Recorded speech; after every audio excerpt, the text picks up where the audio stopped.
Hi everyone, this is Robert and welcome to IDG Live. Today we are back on the deep dives into the lore.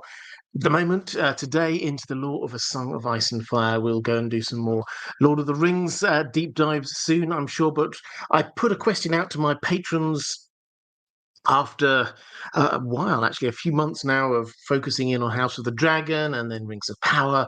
What should we be looking at in the live streams going forward? I gave a number of different options. What came second, incidentally, was chapter by chapter analysis of books, which I've noted. It's something I've thought about doing for a while, so that may happen at some point.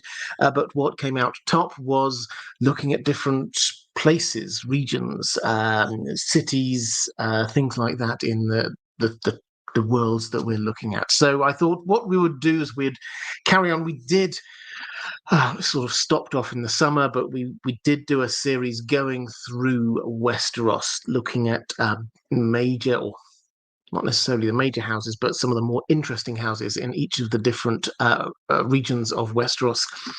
Where we stopped just before we got to the Iron Islands. So I thought we'd pick up again here, look at the Iron Islands, and largely take a Q&A on this. What I will try and do, I think, going forward, let me know what you think about this. What I used to try and do was to give a sort of a 20-minute impromptu-ish introduction, but I've got a lot of good questions here, so I thought what we'll do is we'll get into the questions. They will take us through a lot of that detail, but I will just sort of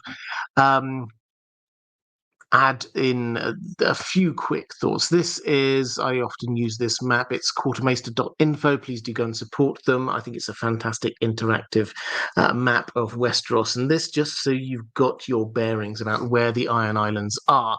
We're talking, yes, off the west coast of Westeros.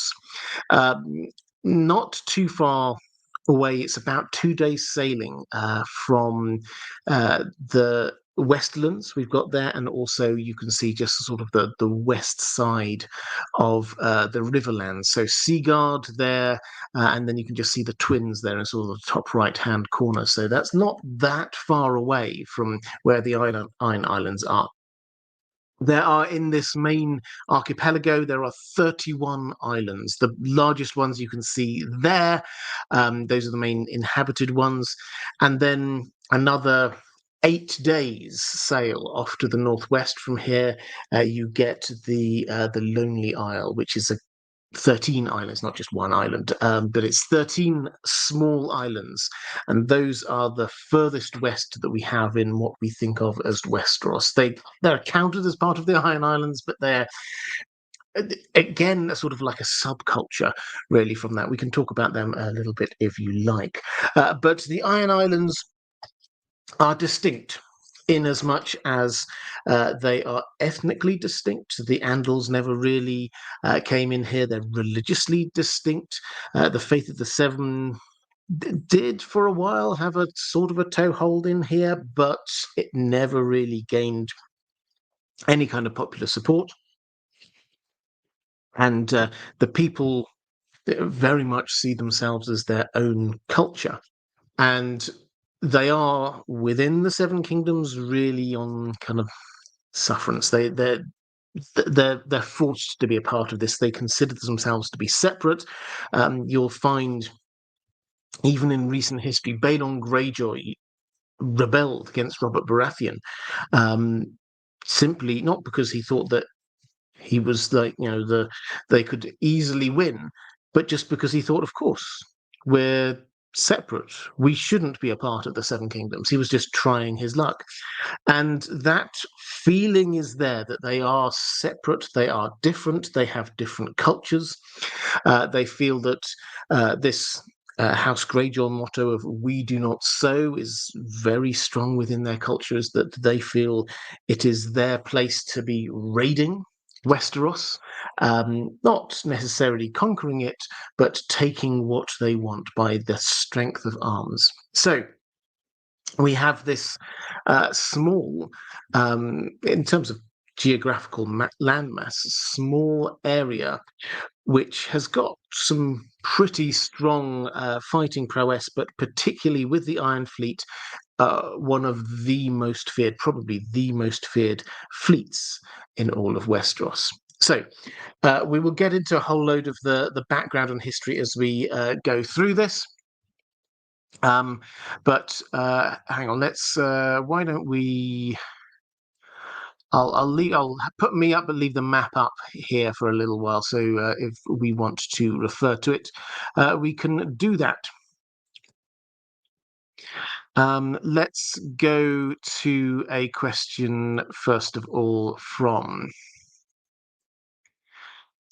Eris. Naga is supposed to be the first sea dragon slain by the Grey King, and subsequently the drowned god had changed her bones to stone. We are told that they were like the trunk of great white trees, as wide around as a dromond's mast and twice as tall, and that 44 monstrous stone ribs rose from the earth like the trunks of great pale trees.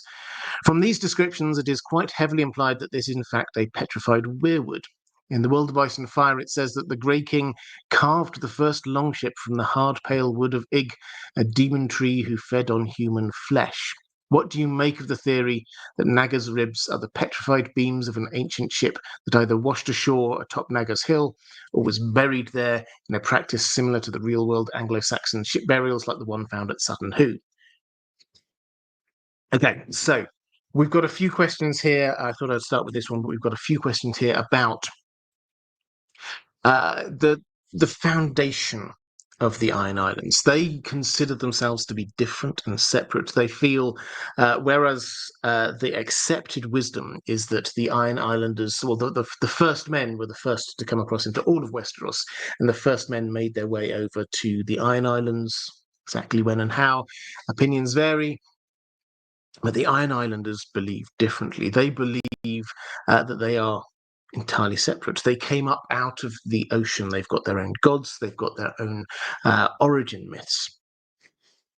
Now, one of their their holiest site is on Old Wick, Nagas Ribs, which is these, and well, we had the description there. Like the trunks of great white trees, as wide around as the dromond's mast and twice as tall, stone ribs rising from the earth. They believe that this is the carcass of this great sea dragon, Naga's Ribs, that's what they call it. Given the language, I tend to the view that this probably is weirwood trees. What we know is that weirwood trees, when they die, they become stone-like and white, petrified, and so this does appear to be what it is. When you add in this idea that that a ship was made from this tree, from hard pale wood of Ig, a demon tree who fed on human flesh, that sounds so much like a weirwood tree. My instinct is that yes, there was at some point there were weirwoods. Now, this isn't a natural home for weirwood trees. It has to be said. The soil is not very deep here. It's very rocky, quite mountainous actually on these islands. There are not many trees at all if you go and look.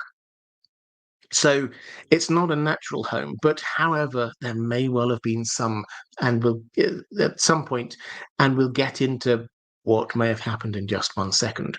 Now, could this be a sea dragon? Perhaps. Is it likely to be petrified weirwoods? Probably. They wouldn't really take kindly to maesters coming up and sort of scraping at them and taking samples and things like this. This is a holy site for them. So it does kind of make sense that that's sort of what it is. But the idea that these might be an ancient ship but washed ashore, I mean, it would be a huge ship if this were the case, and it would be the only bits of it that still survive are like the struts. So we have these 44 stone ribs, we're told. No planks between them or anything like that. They're kind of stone ribs. So it doesn't feel quite right. The only thing that feels likely to me is the trees. But then you have to ask, well, how did they die? And we'll come on to that in just one moment. Ty Farnsworth. I've been rereading The World of Ice and Fire and found myself distracted by the passage about the Iron Islands at one point being a singular geographical entity prior to the Age of Heroes. Do we know anything else about the history of the islands or when it's assumed they were first inhabited? So, let's pick up on what I think feels likely. We get one of the foundational myths of Westeros, which is the Hammer of the Waters. And in the Hammer of the Waters, the Children of the Forests did some huge magic that we're told, and let's go back to the map for this one, that we're told a couple of versions of, but down here in the middle here, you see what's the stepstones that was between Dawn and the disputed lands over in Essos. This is now a number of small islands, and that was broken by the Hammer of the Waters. We're told of another occasion, if I move up to the neck, we get here, you see it's all swampland. This is where we've got Greywater Watch and things like that. And the kind of the rumor, the theory there is that there was another. We're told that they did a Hammer of the Waters from a Moat Coleen, and this partly drowned the neck. Now, if we accept that there is some truth in this, and that does seem to be reasonably likely, then you just have to look at where the Iron Islands are here, because they're right next to the neck. And if the neck was partially swallowed up by water, what if there were some connection here between the Iron Islands and the mainland?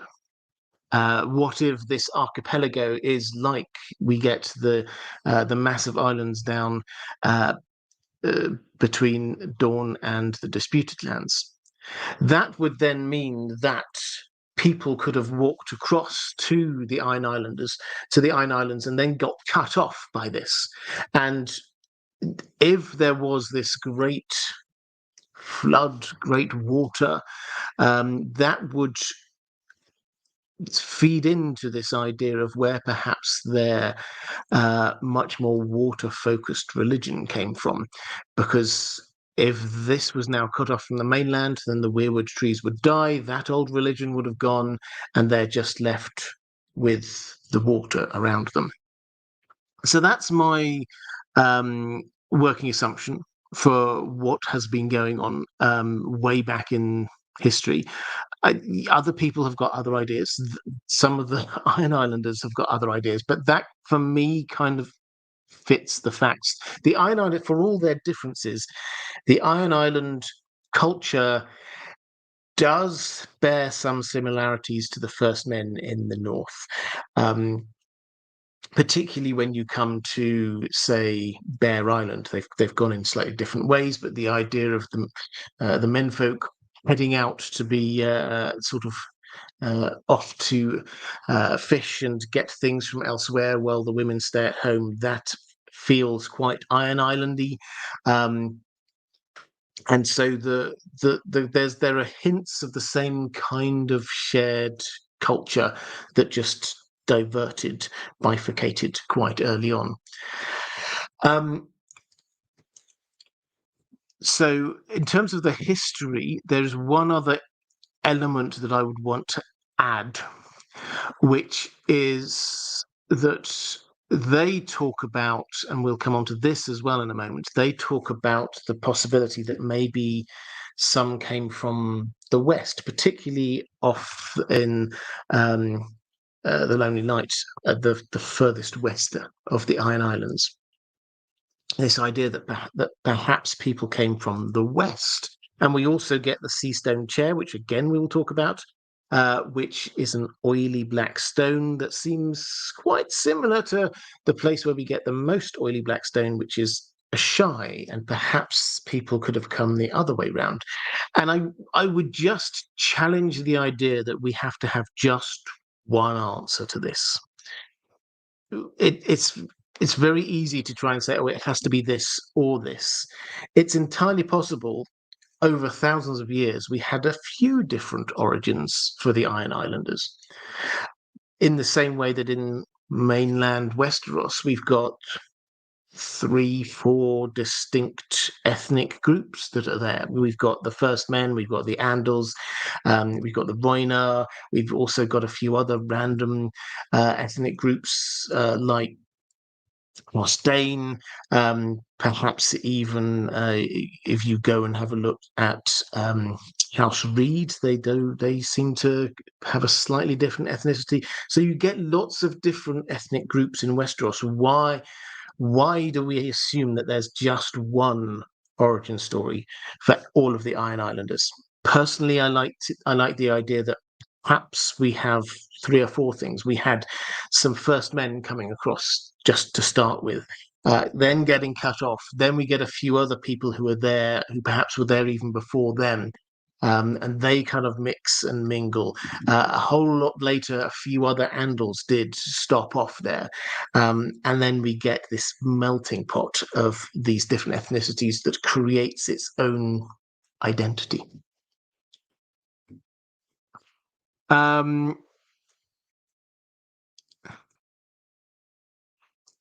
Let's So Andrew K, having a quick flick through the chat. Andrew K saying, agreed, such a powerful cataclysmic event like the Hammer of the Waters would make sense to play such a role into what they build the culture around. Custy Angel saying, Naga has 44 ribs, the symbol of corruption in Elden Ring, the game Elden Ring, that George R. R. Martin created a lot of the world lore for. Is 2 halves of a centipede. The most common centipedes have 44 legs. Oh, interesting. I'm not really an Elden Ring person. I've not played it. I've seen it played, but I've not played it myself. But people keep telling me that there's a lot of right across to Elden Ring in terms of lore from A Song of Ice and Fire. I'd love to know if there's more connections here. Northern Tommy's saying, I've been seeing that the Iron Islands used to be a peninsula theory is gaining steam. I really like it. And we know George R. R. Martin was pretty thoughtful in terms of geologic forces working on his world. Yeah, I see no reason why it always has to have been as it was. And if we already have one ancient myth of waters sort of creating lots of an archipelago of islands, why might that not happen here? Weirwood Next saying, sending my prayers to everyone as well from the hurricanes and flooding in America, praying to the old gods and the new that everyone is safe. When in doubt, drop a dono. Well, yeah, I've seen the news. It looks pretty horrific, to be honest. So I hope you and your loved ones are all safe. It seems to still be going on at the moment as I'm recording this. So yeah, I hope it gets better from now on rather than worse.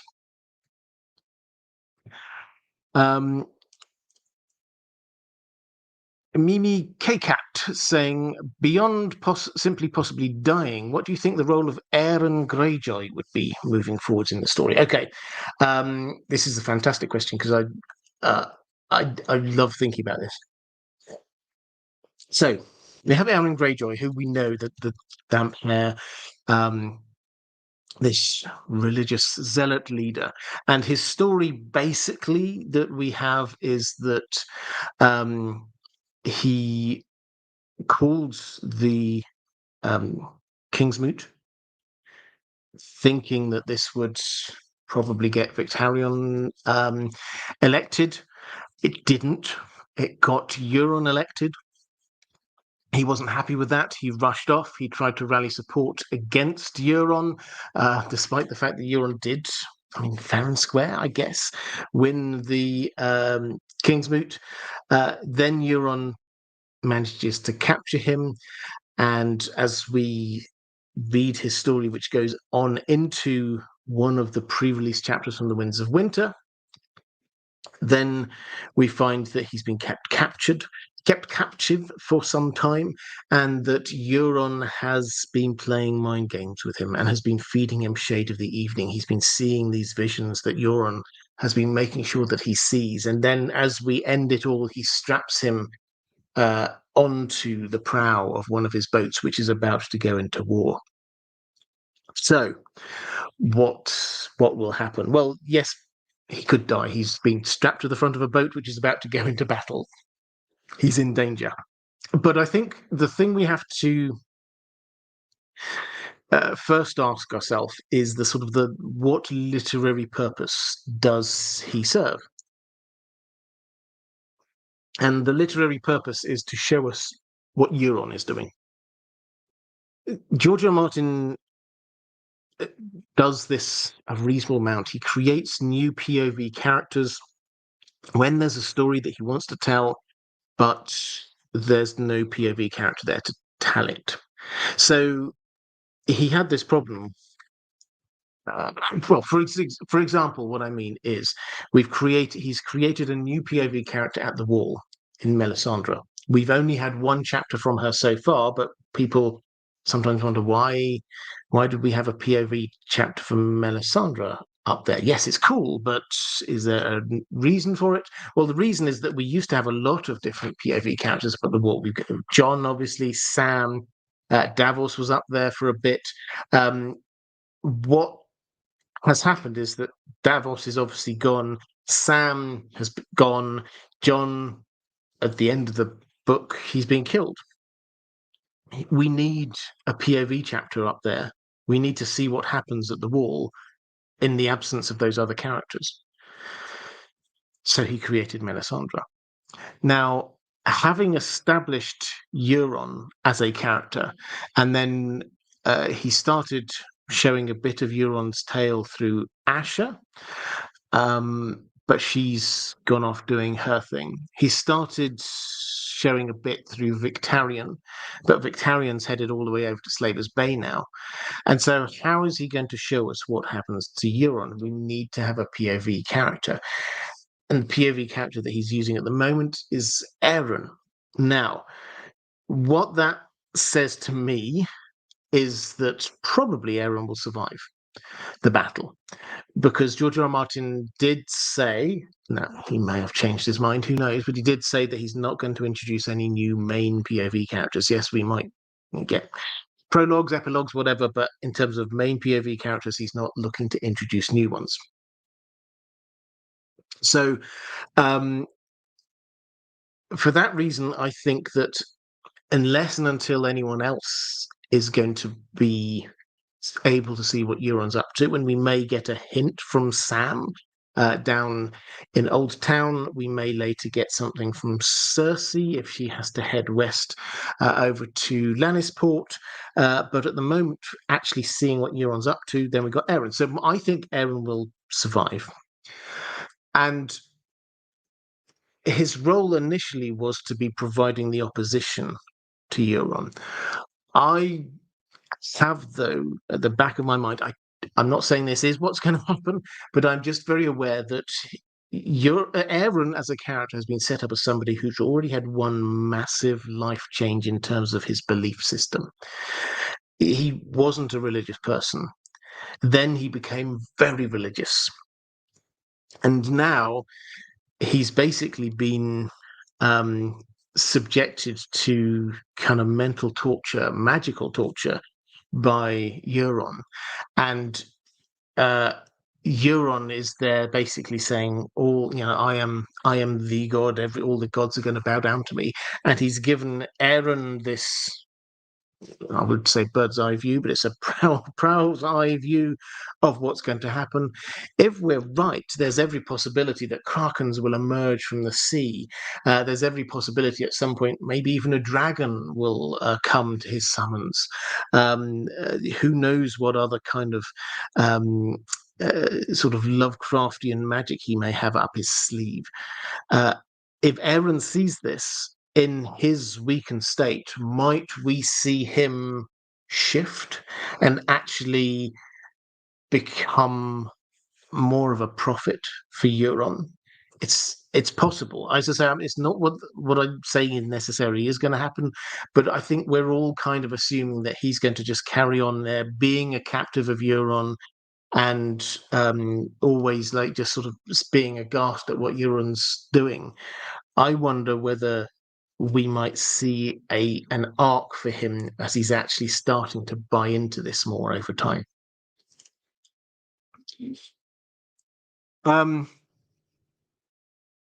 Andrew Case saying the shade of the evening element gives rise to the potential that Aeron will likely be an unreliable narrator during Euron's massive sacrifice. Yeah, I think that's another absolutely valid perspective, is that George R. R. Martin has talked about liking the unreliable narrator as a way of telling a story. We've got a couple of small examples of that we know of. For example, I'm not going to go into it here, but what is called the unkiss, when Sansa remembers the Hound kissing her, but when you look back at what actually happened, he didn't kiss her. So that is clearly an unreliable narrator issue going on. There may be others, but you can see them best when there's somebody else there. When this is out on its own, is Euron going to actually, if he's going to be the only set of eyes we see stuff through, it's entirely possible that he might see these visions of things happening that we, the reader, are supposed to go, did that really happen? Because we haven't got any other witnesses to this happen, and if it did, it's pretty big and scary.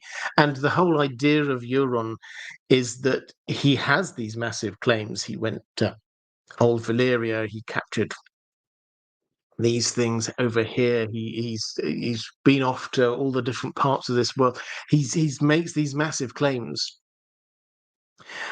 and part of you wants to believe him, but another part of you just has got this nagging doubt: is that true? And I do wonder whether that might be another thing that George R. R. Martin might be using this for.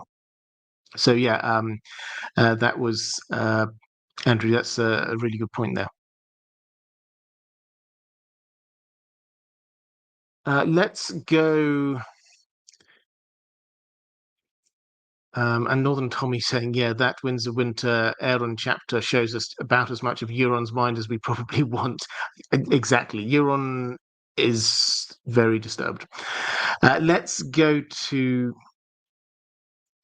Mimi K-Cat asking about other female leaders or standout women in the Iron Islands history. The key point here, I think, is that although we could probably pick out a few, like the woman who killed the Red Kraken and things like that, we could probably pick out a few examples. The short one is that no. And this is why Asher making a pitch to be ruler is so big, because that had never happened before. So, whereas, yes, there could well be women who have been strong in the past, and Asher being captain of boat certainly doesn't seem to be. I mean, it's notable, but it's not shocking. But actually, as an overall leader, yeah, that hasn't happened huge amounts. But you also asked about voyages west, which I think I did have another couple of questions on, but I'll try and wrap them up here. So we talk about the Iron Islands, particularly the sort of the smaller group of islands, another 8 days northwest, as being as far west as you go.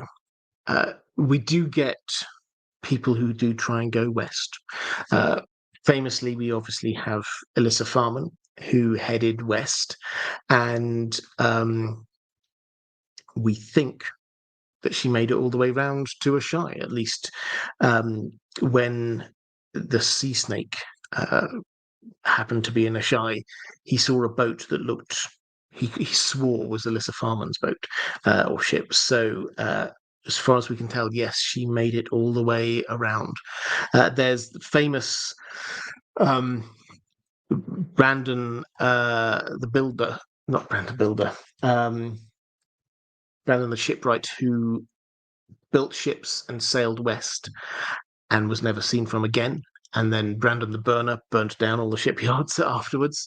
And that is basically the story we have, is that lots of people have gone west, we're told. And lots of people, and of those, some have returned. And of those who've returned, they all just say, it's just grey seas as far as he can go. And we turned back when we ran out of provisions. So this is supposed to feel like an impassably long barrier, like such a long way that boats that people can build nowadays just cannot do it. Alyssa Farman bought the biggest, best, strongest, fastest boat possible, and that perhaps on its own, the others it was with seem to have sort of fallen by the wayside, but that on its own seems to have managed to make it through, but not anything else. Um,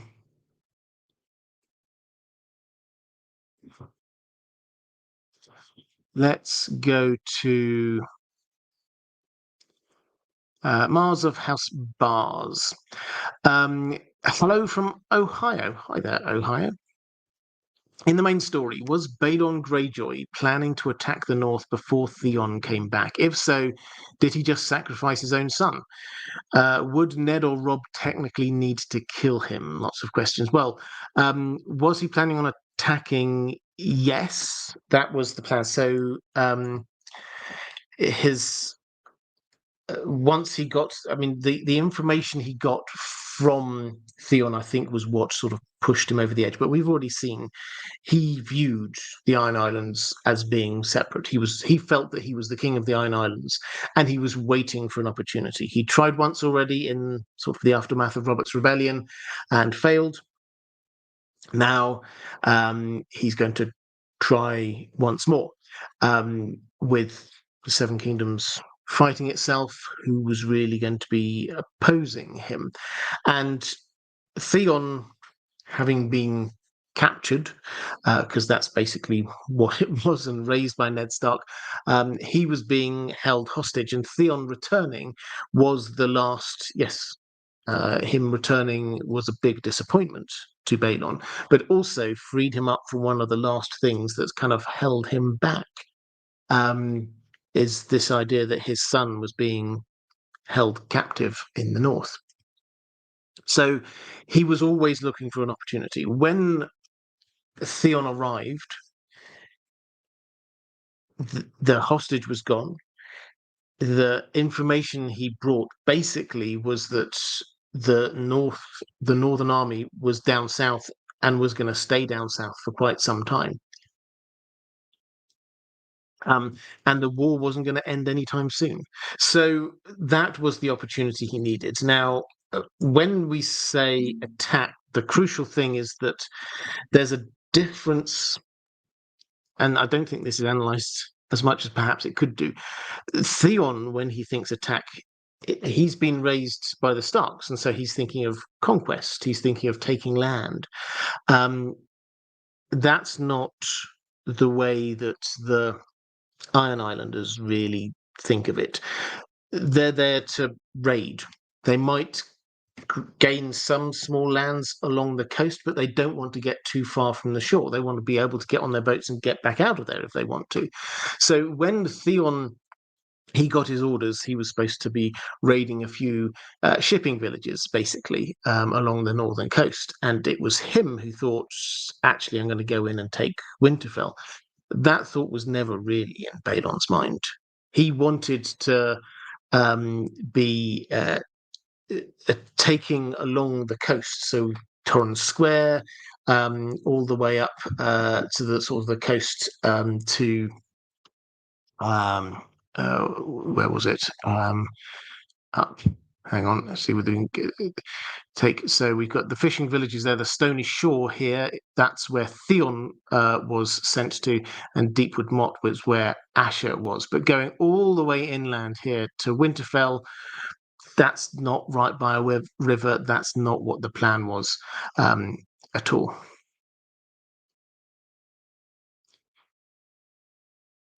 Okay, so let's have a quick flick in the chat. Oh,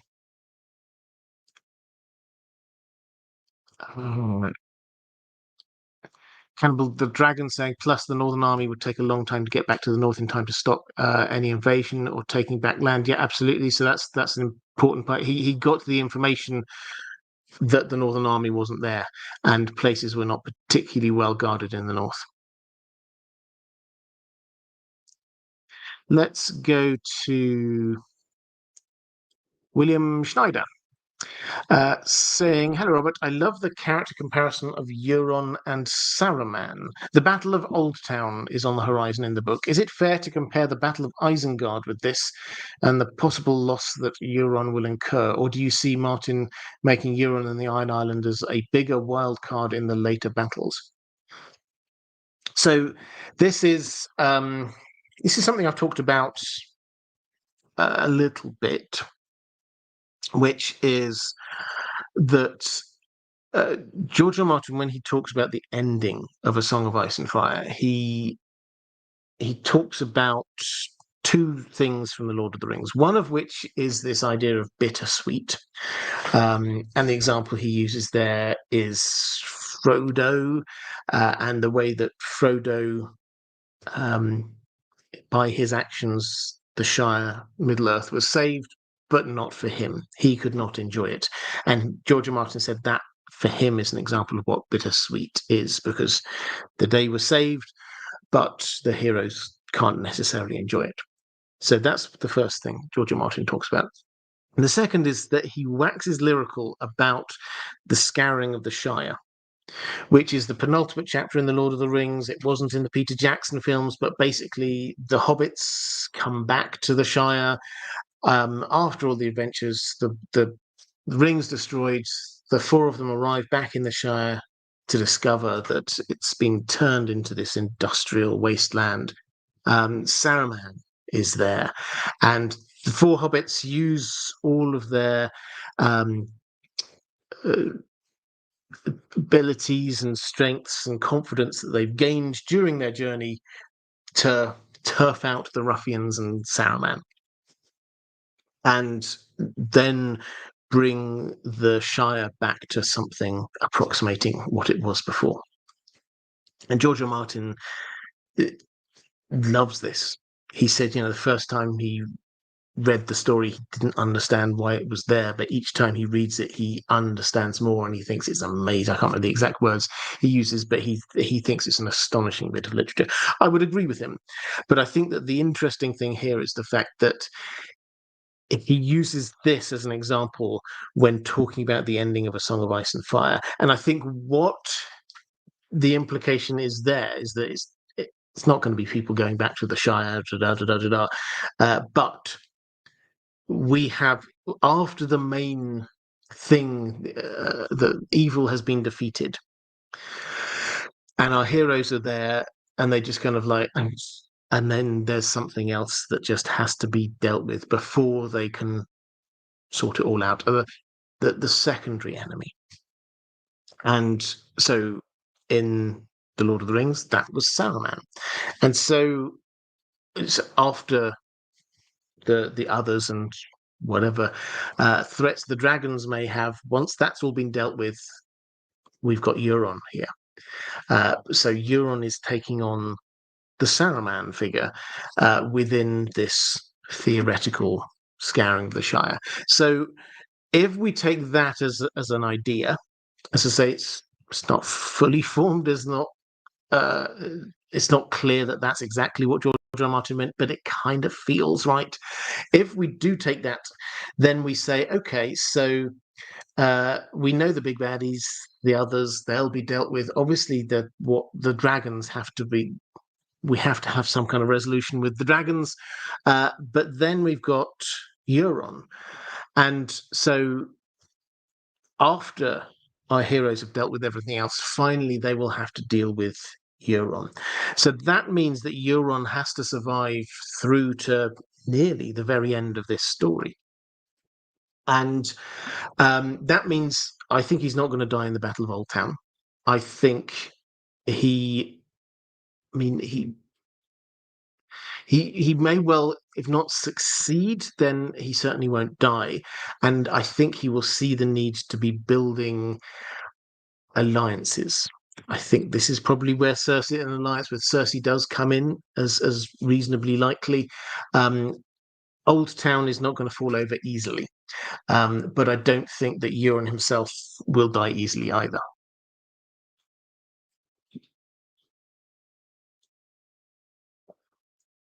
Um, Hannibal the Dragon saying Euron will more likely get to Winterfell and take it with undead Cersei. Um, yeah, well, that would be quite scary, wouldn't it? If we take Winterfell as being the equivalent of the Shire, then yeah, that would seem to work. Um, Willie Biggs 2000. Any Ironborn heroes or good guys? They seem all to be raiders, kidnappers, and whores, as in House Whore. Any redeeming qualities or just agents of chaos? Um, well, so they're sort of modeled-ish on stereotypical Vikings. So we see them from, whereas we can look at Vikings now and say, actually, at home, the Vikings probably for their time had quite a civilized culture with um, uh, trade and farming, agriculture, etc. Lots of crafting. We can say that there's two sides of it. From the side that history usually teaches us, they're raiding, they're killing, and that is the side that we're seeing of the Iron Islanders. Um, the bit that's there that we don't tend to pay much attention to are the people who stay at home. So I love the character of the reader, for example. If you read the book, I think he's fantastic. He's just he's one of the lords, and he does a lot of reading. And he's there and he says his piece. He doesn't hold back. Um, I think Asher, for me, it comes across quite well. So I think there are quite a few characters who are there that, if not us meant to have sympathy for them, that we are supposed to see that there are some sympathetic qualities to them. So um, a lot of this is we just don't see the day-to-day life. What we see are the impacts on the communities that have been raided. And a lot of their culture is held up in a negative way to the rest of Westerosi culture. They have slaves in a way that most of Westeros does not. They call them thralls, but it's slavery in all but name. They don't, they do not sew. Their entire culture is based on the idea that they go and take stuff from other people, which is at odds with most of what Westeros has tried to do over the last few hundreds or thousands of years. So they are set up to be shown to have these antithetical moral positions, if we put it that way.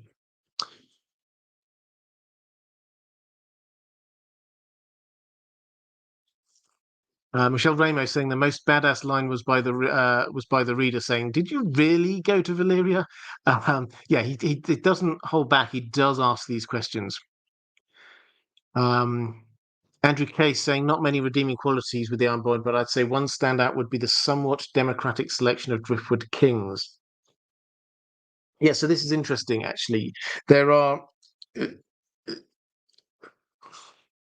It's not democratic. You're right. The closest to democracy we probably have is up at the wall, where everybody does seem to get a vote.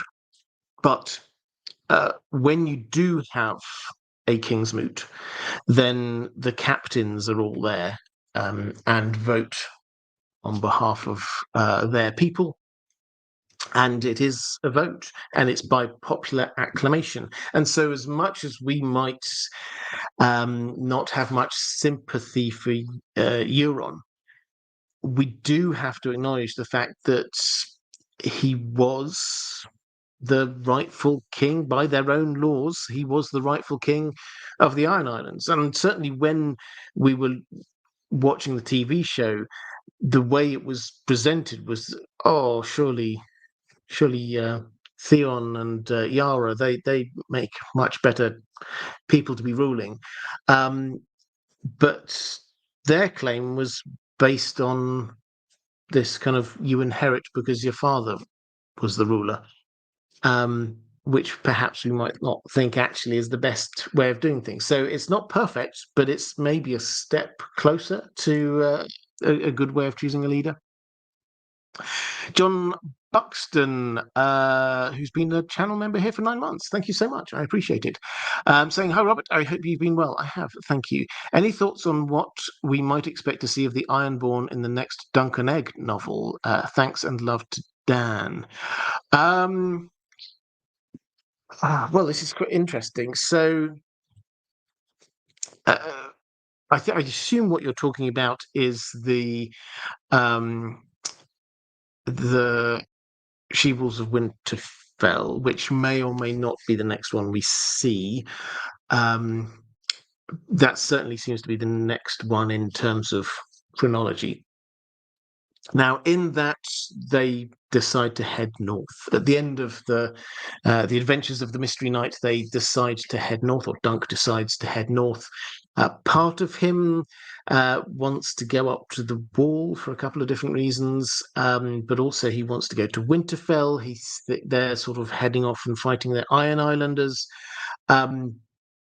My instinct is we're not going to see the Iron Islanders in this story.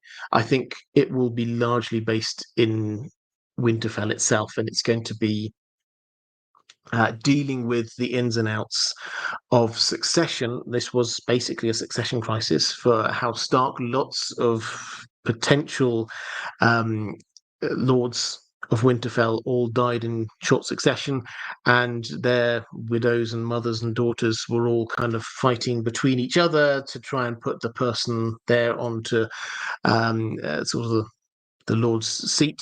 And Dunk and Egg are going to sort of walk into that. So I think that's what it's going to be. The Iron Islanders are going to be sort of in the background somewhere. Now, my feeling is that George R. R. Martin would quite like the Dunk and Egg stories to cover all of the different parts of the Seven Kingdoms. So one in the Riverlands, one in Dawn, one in Reach, and so on. Which means that we should at some point get an Iron Islands one, but that's not in what appears to be the next 3 that he's planning. The next 3 he's planning being She-Wolves of Winterfell, then The Village Hero, which is very much a Riverlands one, probably a Bracken Blackwood one, and then also he was, I say muttering, that's how I imagine him doing it on his Not-a-blog a year or so ago about, we really should have seen what happened when they were in Dawn. And they were in Dawn. We just didn't. We didn't read about it. So if I had to guess, those are the next 3 we're going to see. And I mean, far be it from me to suggest what order these books might appear, should they appear. But my feeling is that after the Winds of Winter, we'd probably get Fire and Blood Part 2. We might even get that before the Winds of Winter. And then also 3 Dunk and Egg stories. And then he would go on to try and finish off the main story.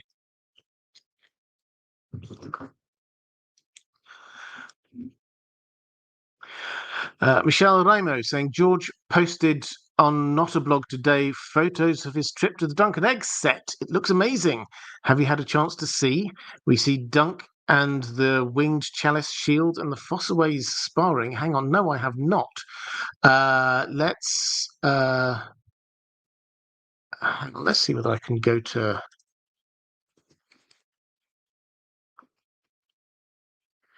See whether I can go to Not-a-blog here. Let's see whether that might work.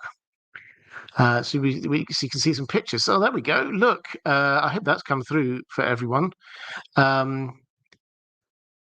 So that looks awesome. Oh, yes, fantastic pictures here. And yeah, some fossilways. Okay. Thank you very much for this. I will have a proper read of this at another point. There we go. Okay. Interesting. Do if anyone has read it, feel free to drop into the chat um, what what's in there, and I'll happily read it out for people. But let's take this back um, to this. So we've got that. Okay, let's go to. Thank you for that, Michelle. I hugely appreciate that. Yeah, he's for George R. R. Martin's Not a Blog has been slightly more positive the last two or three. It has to be said.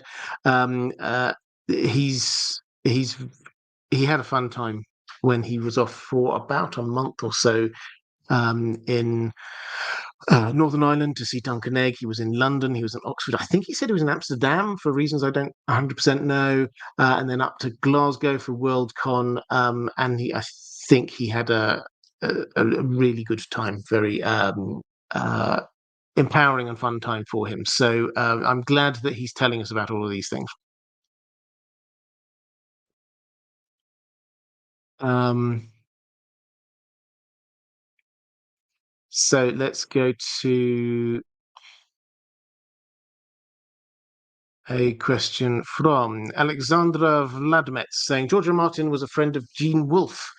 I see lots of his unreliable narration stuff as an homage to Gene Wolfe, who did this masterfully. Any thoughts on that? Well, Gene Wolfe, if anyone has never come across Gene Wolfe, uh, did Book of the New Sun series. I think it's a trilogy of trilogies. Fantastic, really, really good. I'm going to call it fantasy. It's one of those ones where you're sort of left to wonder about the exact genre, but wonderfully written.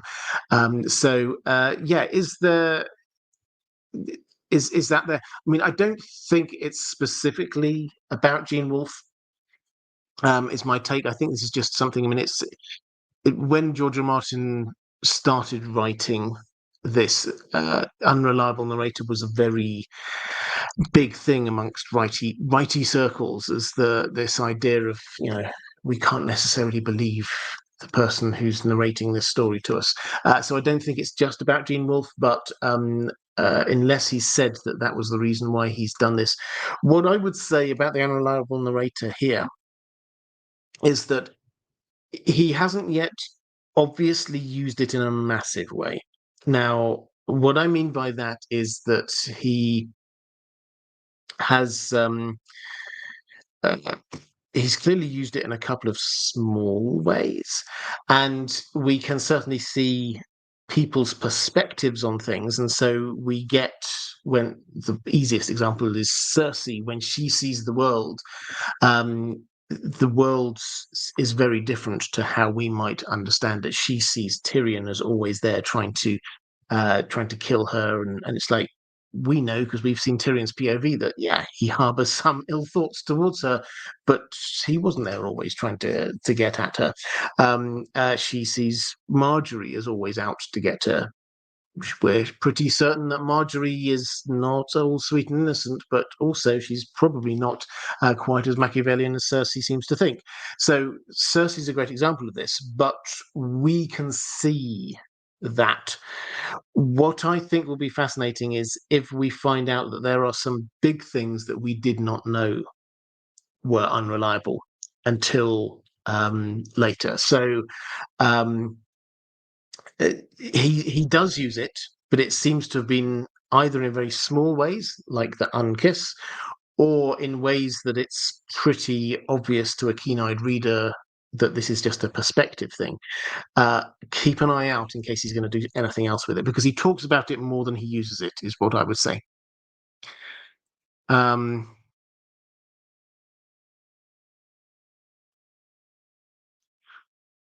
Okay, so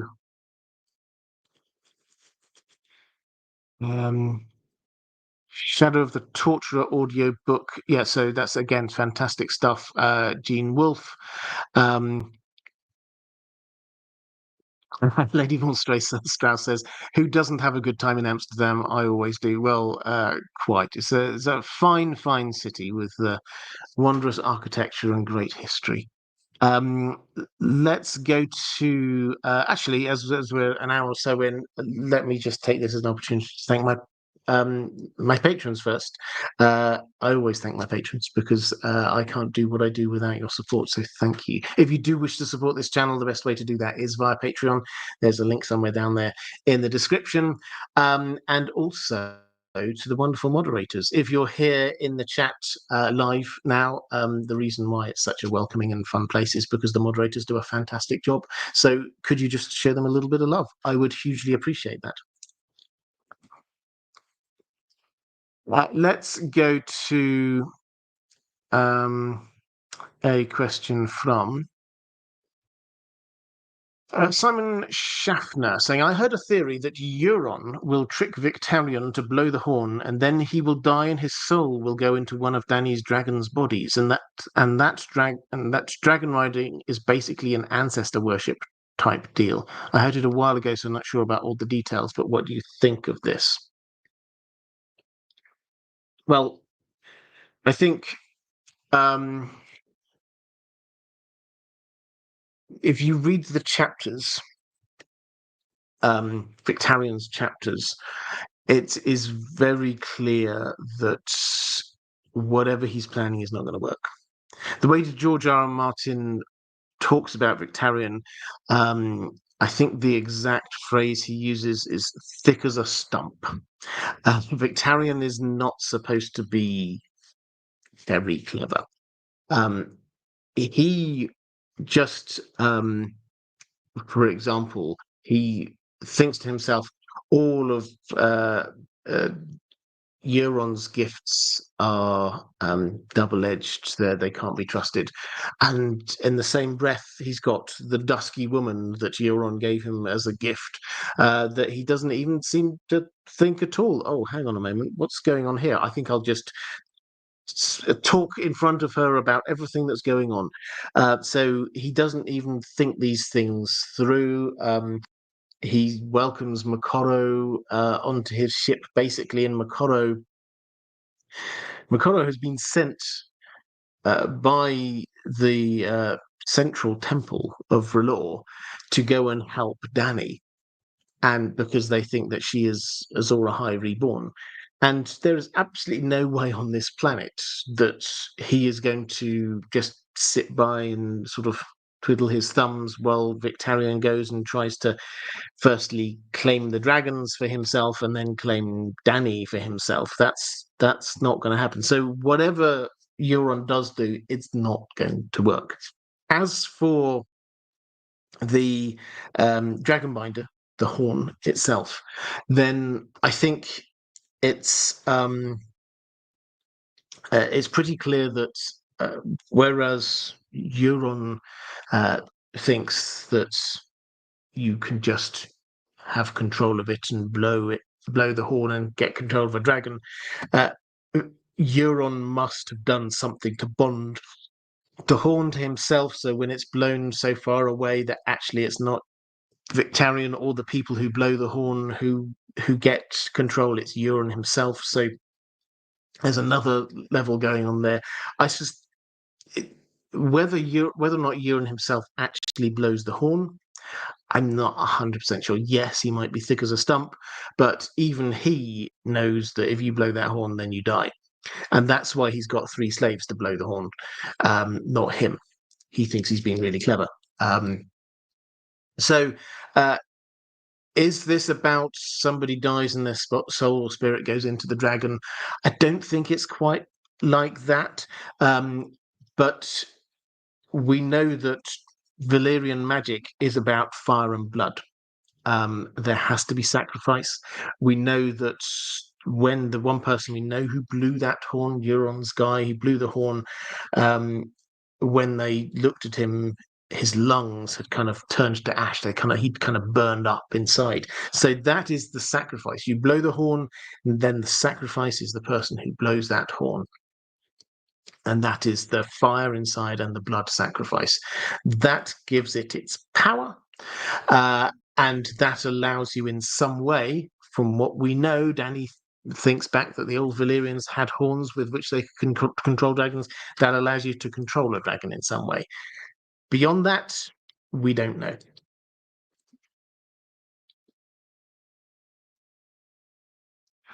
Andrew K saying, I hope it doesn't work for Euron somehow. A bit sickening to think of Euron with the dragon, though quite likely it will happen. Yeah, I don't say that this is necessarily going to happen, but I think there's a fair to even chance that Euron will get one. I think it's entirely possible that he will get a dragon. If you go back to the show, they clearly decided, so Jon's got to ride a dragon. And then they had another dragon who the Night King got. That was them completely making that up. The Night King is not a character in the books, and they happily said that this was an episode that they completely wrote themselves. So it's not that, but the idea that a baddie will get a dragon, I think that works really well. I think that George R. Martin will love that idea, that this isn't just Dany coming in with her 3 dragons. Something's going to go wrong. And Euron grabbing hold of one of the dragons suddenly turns him from being, here's a kind of crazy guy who's got lots of big claims, to here's a guy with a dragon who can burn everything down. Auntie Slayer saying, I'm obsessed with the Red Priests and their impact on the future story. Does Victarion having one by his side have any implication for his impact on the story?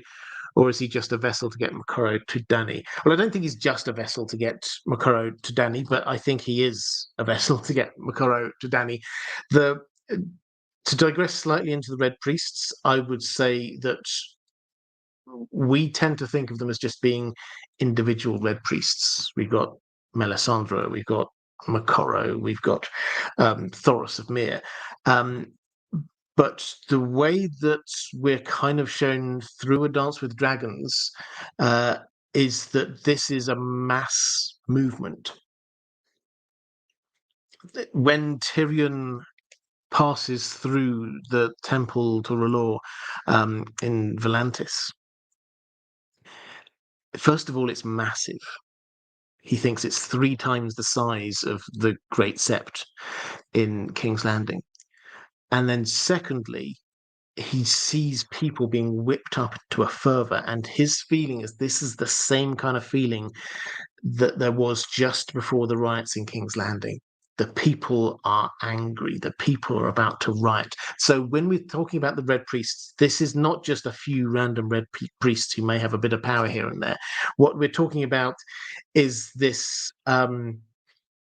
grassroots movement that can actually shake the foundations of all of the major cities in Essos by whipping the slaves and the lowborn up into a frenzy.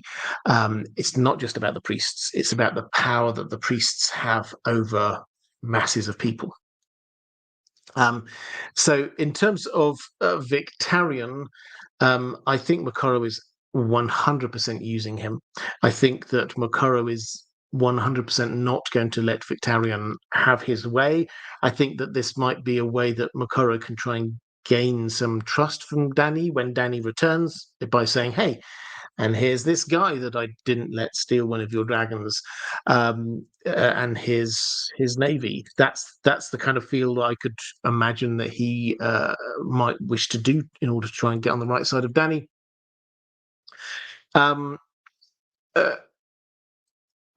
In any event, I think Victarion's not long for this story. I think he will survive partway through the Winds of Winter and then die. Gilio saying, what are the opinions and prejudices broader Westerosi society holds towards the Ironborn and vice versa? Are they looked down on like the Dornish? Yes, I guess they are. I mean, there's a lot of people who are looked down on by sort of the well-to-do society um, in Westeros. I think the thing is that because they're seafarers, most people inland don't come across them. And so you get quite a big divide between the people who are on the west coast of Westeros, um, who a huge part of their culture is based on defending themselves against a possible attack from the Ironborn.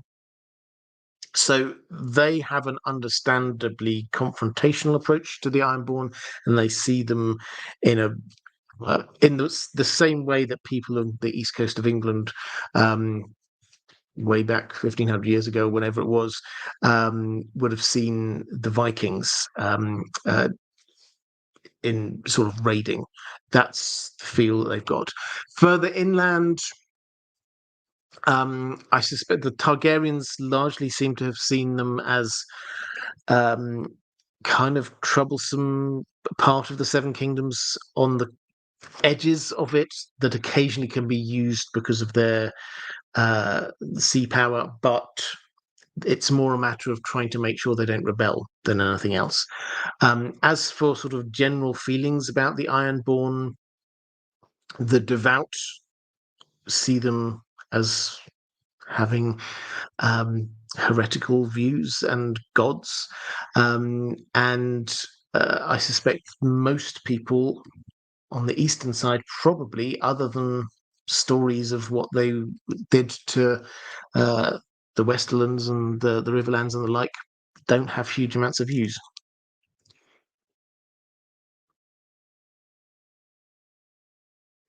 Let's go to a question from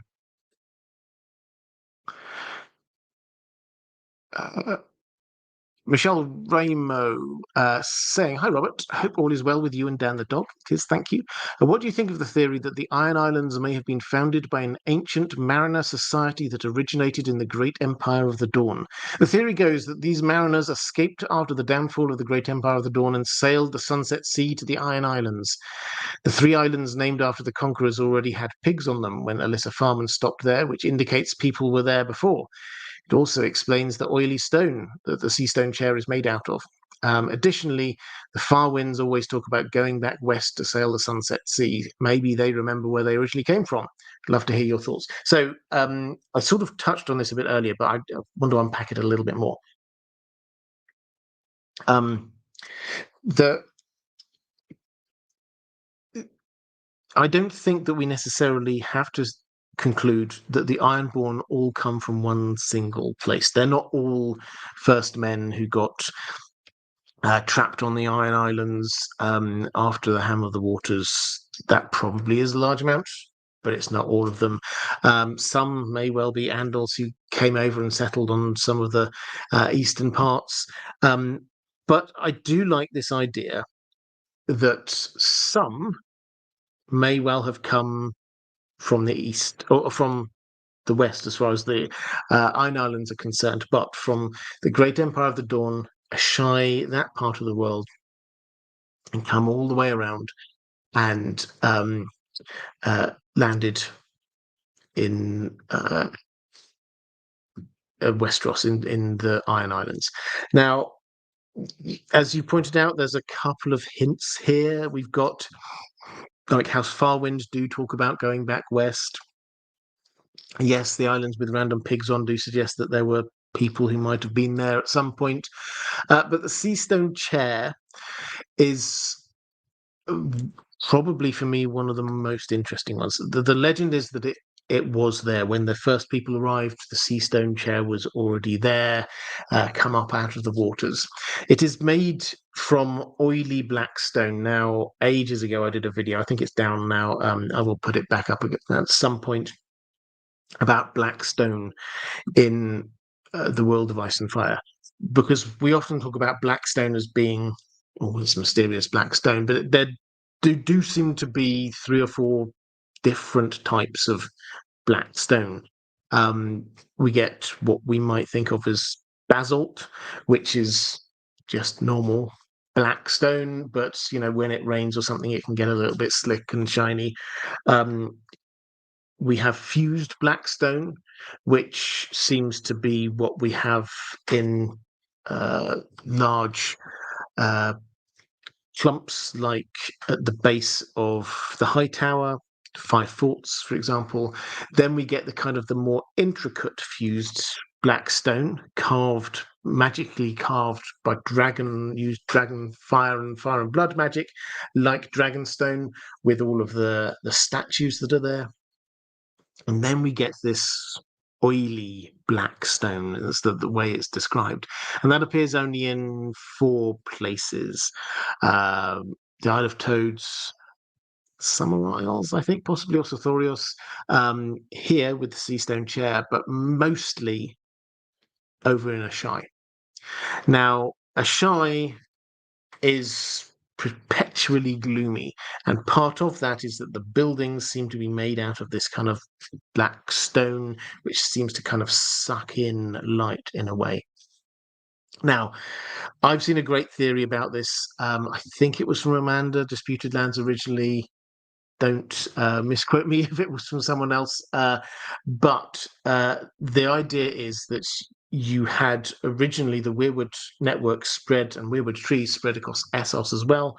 They got cut off from Westeros, from the heart of the Weirwood network, probably by the Hammer of the Waters, and they created this kind of corrupted Weirwood network, which is the Shade of the Evening. The echoes between the Shade of the Evening and the Weirwood trees, very strong. But whereas Weirwood trees, when they die, they turn white stone, Shade of the Evening trees, when they die, it would kind of make sense for them to turn into kind of black stone. So the theory goes that actually Ashai is built out of petrified Shade of the Evening trees, which turn this kind of oily black stone. And that then means it makes sense of why such a massive place as Ashai, and Ashai is massive. It's off the top of my head, I think it's said you can drop King's Landing, Old Town, Volantis, and somewhere else into it. It's that big. It's huge.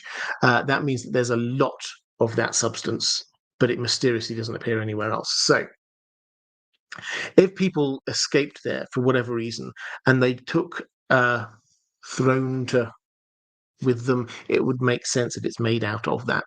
And if they head east and they end up on the Iron Islands and they've got their oily black stone chair, that's why that is out there in the middle of the nowhere with no context whatsoever.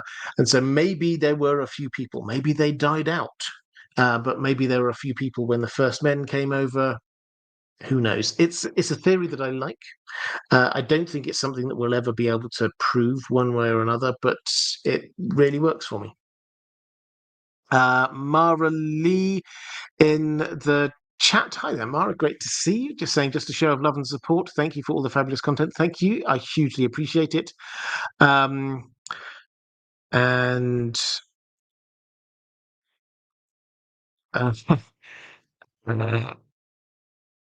let's have a quick flick through.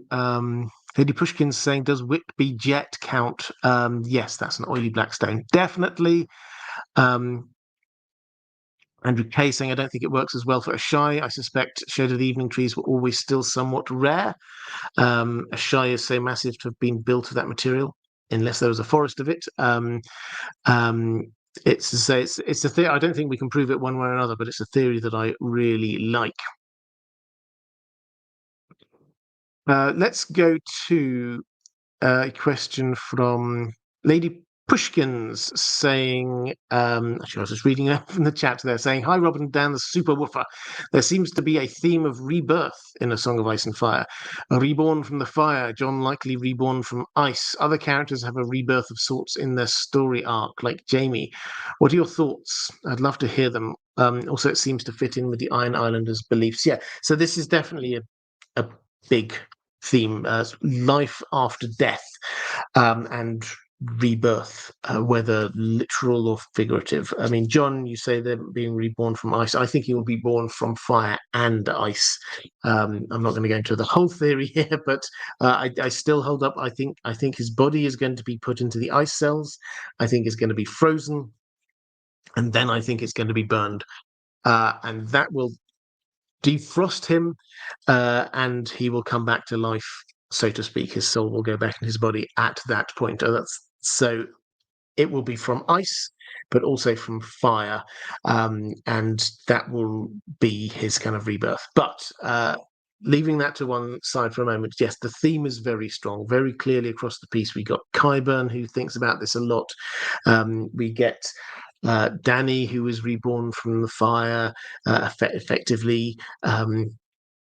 We get people being brought, Lady Stoneheart being brought back. There are lots of this kind of life and after death and rebirth. And the Iron Islanders have this built into their religion, which is that you have, you basically you get drowned and then brought back through what seems to be some kind of CPR. Now, they wouldn't say it's like that, but they say this is you being brought back by the god, basically. So what does this mean? Does this mean that they're more in tune with the overall theme of the story than anything else? I don't think necessarily that's the case. I think it's just one of many different instances of this across this story, because this is something that George R. R. Martin is kind of ramming home to us again about rebirth. Now, it's interesting you talk about Jamie, because he's not yet had the kind of the literal death and coming back thing. Not literal, but the kind of the figurative. He's had a long, slow arc taking him from one place to another place. There are a lot of characters, though, like, for example, Davos, who very nearly drowned, Tyrion, who very nearly drowned. You get Patchface, who almost certainly did drown. So this kind of drowning and coming back is not limited to the Iron Islanders. And that does make you think that perhaps this isn't just their magic being different and special. This is across the piece.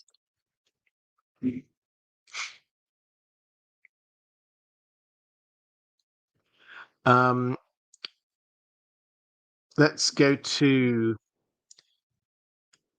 Diego Godoy saying, "Hola, Robert. Hola to you. In A Song of Ice and Fire, we have a Kingsmoot when Balon Greyjoy dies. We are told that a long time has gone by since the last one. Why did so much time go by without a Kingsmoot? Thank you." Yeah, so we're told, and stories vary, but it could be 2,000 years, could be 4,000 years since the last one. A very long time. Now, why? A lot of different reasons, I think, is the short answer. You can't have just one reason for all that period of time. In the most recent 300 years, the Targaryens have ruled, and they didn't want the Iron Islanders to be picking a king. So this was then you get the Greyjoys, who are they've been created as being the ruling house, and so the Greyjoys pass this down generation to generation. A similar-ish thing had happened previously, which is you get a ruling house who are strong enough to keep power for themselves. So House Hoare kept power in their kingdom of the Isles and the Rivers, I think I called it, for 3 generations. House Grey Iron, I think, ruled for 1,000 years. What happened was you had a whole series of strong houses who ruled, who always managed to pass the power down, and that is actually quite a an iron-born way, is that if you're strong enough, you manage to keep the power. But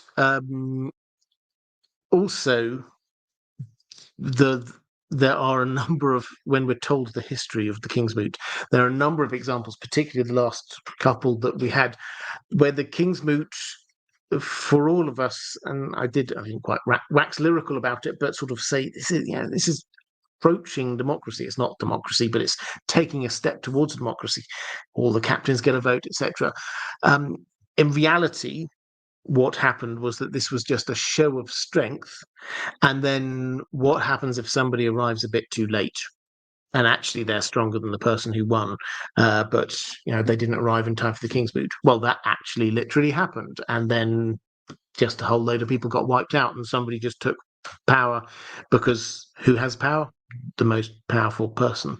So a King's Moot, as much as we might sort of say, oh wow, this is a wonderfully enlightened way for that time of choosing a leader, in reality, it was just a kind of veneer.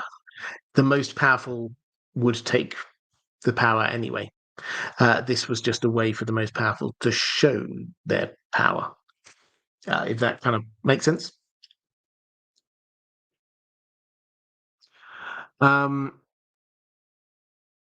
Let's go to Sir Friend. Happy Thursday, Robert, and to you too. Your view on how the war against the others won't be decided in battle, but by undoing the magic, makes perfect sense to me. However, it's hard to imagine there won't be at least one big battle at some point. Much was made of some of the poor military tactics in the battle for Winterfell on the show. How do you see George writing the battle, and who will lead? George repeatedly references those who people think are the best military commanders, like Tywin Stannis, Randall Tarley. Is it simply going to be Jon taking a similar path to Robb? He's shown early signs of potential, or will there be more to it? Okay, so I think for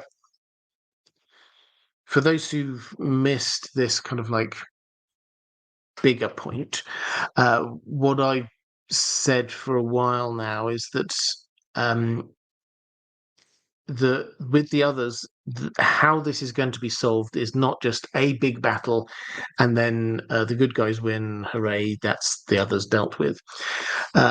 There's some sort of magic created the others or let them in some way. We don't know all the details. We can guess, but we don't know all the details. And that has to be undone in some way. This is almost certainly connected in with the seasons being out of balance. Some huge magic was what brought the others into this plane, whatever it was that happened, and that just juddered the earth off its axis in some way, puts the seasons out of kilter. This is wrong magically because we've got the weather creating demons effectively. They do, whenever they go, they're bringing the ice and the cold with them. Some sort of magical connection there. We shouldn't be looking for scientific answers. This is a magical thing which has put the seasons out of balance. All of that has to be sorted out in some way. Simply getting rid of dragons is not going to do it. Dragons have been got rid of before. It's something to do with the others. So the TV show, I believe, tried to show this in a way by the fact that the answer to how to get rid of the others was not actually a big battle. What it was that the others were created on the TV show by plunging dragonglass into the heart of the Night King in front of a weirwood tree. And in order to undo it, you have to plunge Valyrian steel into the heart of the Night King in front of a weirwood tree. And that was what sorted it all out. And so that was undoing the magic in some way. Now, I agree. For all of this kind of theorizing that the magic has to be undone in some way, the others will attack. That's what they do. And so it may well be that it's in the midst of battle in some way that this undoing the magic, however that happens, and I suspect it's not just stabbing them in the heart, this undoing the magic will have to take place. Now, how is this going to happen? Well, the fact is that people need to understand, and you see this with the Night's Watch, with John, with Sam. They're just trying to figure out, how do we actually combat the others? We can't just send soldiers at them, because the soldiers will get killed and then rise up and then come back at us. They're starting to figure that out, which means that they then have to come up with a new strategy. So the information on how to do that at the moment is quite disparate. Sam knows some of this. John understands a bit because he was told. Bloodraven surely understands quite a lot. There's probably a whole load of information down in Old Town. Bran may well start to learn a bit of information. So there's bits of information dotted about. We've got a variety of apparently very good tacticians.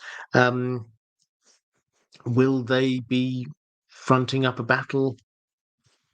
I mean, it's entirely possible.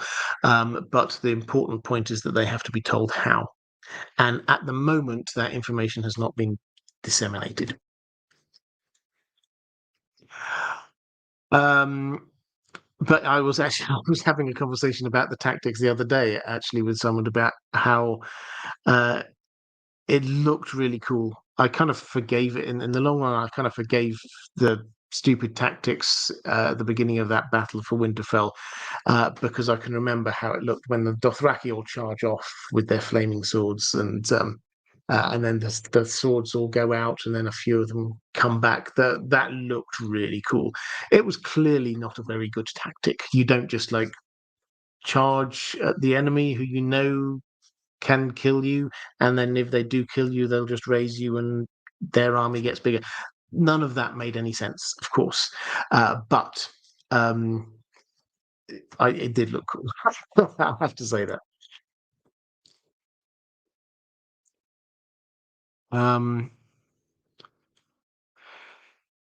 Let's go to Carl Karsnark saying, I was reading about Aztec obsidian weapons yesterday. You have such a wonderful reading life.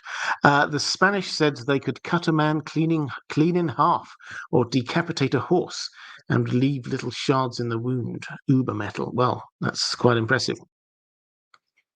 Commander Ray saying, as a military historian, I can't forgive season 8 battle tactics. I entirely understand. As I say, I can't, if I try and engage my tactical brain with it, I can't forgive it. Somebody who just wanted to watch a fun bit of TV, which a few years on, I am now at that stage where I can watch season 8 and not let it rile me up. So I can say that does look cool.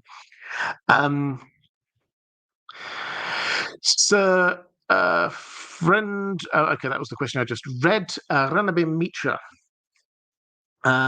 saying, reading George R. Martin's description of Pike, and particularly Castle Pike in Theon's chapters, we get an idea that the castle is a relic of a previous natural disaster. Also, you should, on the map, you can see House Banefort and their castle is literally at close proximity to one another. Does this suggest that there was once a strip of land connecting those two castles? Do you believe the Hammer of the Waters was the original reason for it? And then also wondering whether Harlaw could have been connected to the Cape of Eagles near Seaguard, thereby making Iron Man Bay actually Iron Man Lake. Right, so lots of interesting things there. So basically, could we have what we see there in the middle of that map, Iron Man's Bay? Could that have been a lake?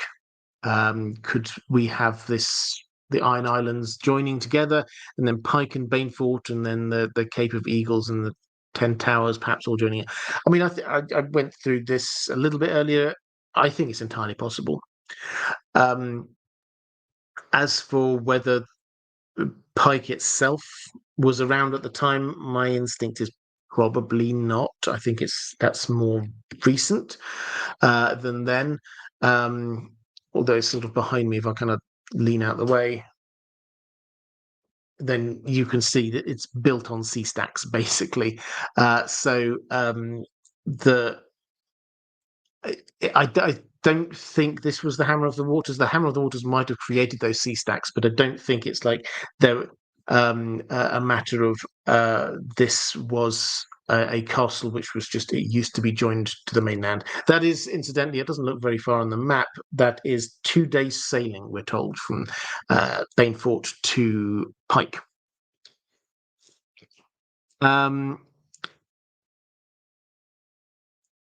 Let's go to Ranabir Mitra. I think he had another question saying about the Grey King's leal elder brother.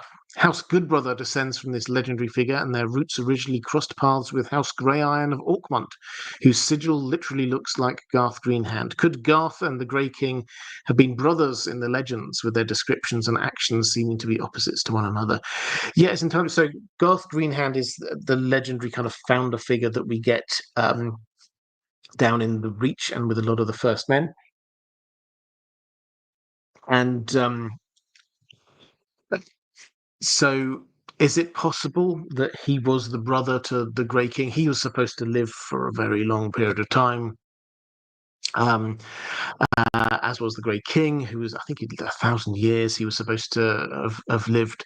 They do seem kind of polar opposites.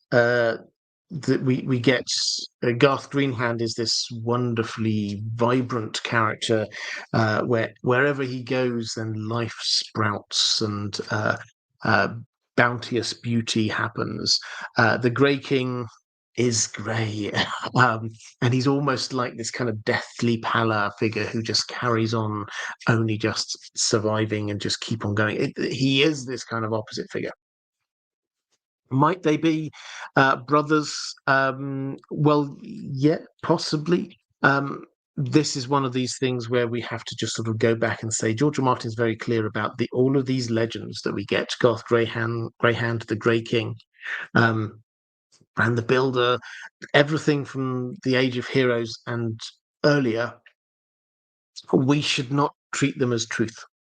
We should treat them as we would treat legends in our world. There may well be sort of elements of truth in there. There may well be bits of stories that actually happened, characters who were real, but we shouldn't take that as this is what happened. So we come to this kind of meta myth idea a lot, where we get did both of these things come from the same character? Could perhaps there have been, yeah, as you say, could they have been siblings, these characters, and then the legends just developed slightly differently in different parts of the world? It's possible. And what I don't want to do is just sort of hold up my hands and say, oh, well, we'll never know. That is part of the answer, is we'll never know. But if I had to guess, then Garth Greenhand probably was a character who came across right there in the Dawn Age, one of these very first characters, and the Grey King probably was a very long-lived king in the Iron Islands. Were they related? Other than the kind of what you've picked out here, the kind of stylistic opposites idea, there's no kind of real hint to it that I see. So I like the idea, but I can't see that it adds too much. We just never know.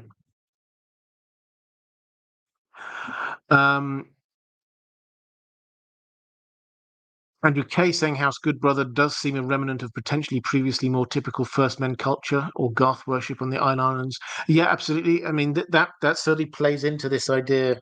So this is the other side of this, is this does play into the idea that I think that there could be lots of different cultures who started on the Iron Islands, and then over millennia, those cultures kind of merged into the Iron Islands culture, and they have bits remaining of what used to be there. The legend that perhaps some people came from the west, the um, the imagery that kind of matches across to the Garth Greenhand, that kind of thing.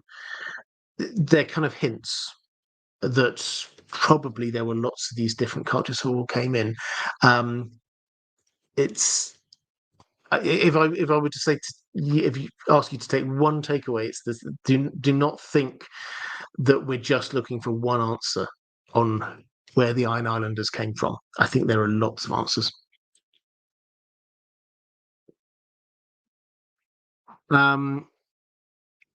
Let's go to Rustler saying, how did House Harlaw acquire Nightfall, and why did House Greyjoy never try and take it back? It would seem like a slight insult to them to know there's a house out there who could take such a prize from them. So Nightfall is a Valyrian steel sword. We see it gets mentioned in a Victarion chapter. When Victarion arrives, I think he's at the Shield Islands, and there's been a great battle has been won. There's a feast going on, and he sees I forget the name of the member of House Harlaw who has it, and he kind of thinks absent-mindedly to himself, "Oh, yeah, that'll be cool for me to have a Valyrian steel sword." Wondering, about it, and then he starts thinking about other things. There's no hint in that he thinks that there's some slight against the Greyjoys that House Harlaw have got it. We know that the Greyjoys did have it, and House Harlaw now have it. But I don't think there's any hint necessarily that this was won or taken from them in a way that the Greyjoys think that it is now. It actually really belongs to them. So I think that leaves open a couple of possibilities. Either this was done in some kind of way that everybody respected in terms of Iron Island's culture. They fought, and whichever ancestor of House Harlaw it was won and took the sword, and everyone went, well, fair enough. He paid the iron price. He took it. That is one option, and the other is that we see at the King's Moot that in order to get elected, as it were, as king, then the candidates came and distributed treasures and goods to people, to the captains. And when we get to Euron, then he's got the most impressive stuff to hand out to people. And whereas the King's Moots may not have happened for a long time, I think that does go to show that that as a principle seems to be clearly understood, is that if you wish to gain the support of different people for you being the leader of the Iron Islands, then you may have to give them gifts. And that doesn't seem to be demeaning in any way. There's no hint that Euron is being diminished in any way by giving out these gifts, or that the people who come and claim them are being diminished in any way. There's a little bit of judgment there for the people who come and claim the first rubbishy gifts, thinking, oh, well, I'm not going to get any of the good ones, so I better grab what I can now. There's a little bit of feeling amongst people there. From Asher in particular, it's like, come on, bit of self-respect. But one could certainly imagine that the Greyjoys would need House Harlaw. House Harlaw is a very powerful house, and that they would need the support of House Harlaw. And so, if they gave them a gift, if they didn't necessarily want or need a Valyrian steel sword, and they could give it to House Harlaw and win their support, that's the other option. So I don't think that there's any hint that there's a lingering feeling that the Harlaws don't have that sword by right. So it was either given to them as a bribe, or they won it fair and square.